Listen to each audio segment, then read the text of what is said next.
Amendment আদালত যথাযথভাবে আবার পুনর্বহাল করবেন। তবে আমরা আগেও বলেছি যে এটা হবে প্রসপেক্টিভ। আজকেও রুহুল কুদ্দুস কাজল আর্গুমেন্ট শেষ করার অবস্থায় এই কথাটি বলেছেন এবং আদালত সবকিছু শুনে এখানে আরেকটি বিষয়ের উপরে আমরা দ্বিমত পোষণ করেছি বদিউল আলম মজুমদার সাহেবের অ্যাডভোকেটের সাথে। তিনি বলেছেন যে এই জাজমেন্টটা মাইনরিটি জাজমেন্ট কোনো জাজমেন্ট না, এটা মাত্র ওপিনিয়ন।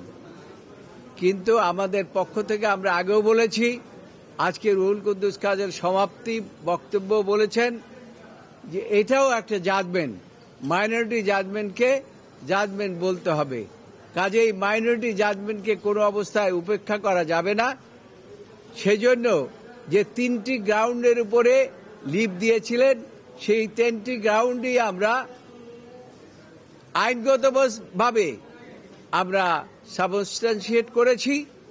আমরা আশা করি যে এই জাজমেন্টটি আগামী 20 তারিখে 20 নভেম্বর প্রধান বিচারপতি ঘোষণা করেছেন যে এই পিটিশনের উপরে যে হিয়ারিং হয়েছে অ্যাকর্ডিংলি তারা যথাযথভাবে শুনেছেন এবং আগামী 20 নভেম্বর জাজমেন্টের দিন ধার্য করেছেন।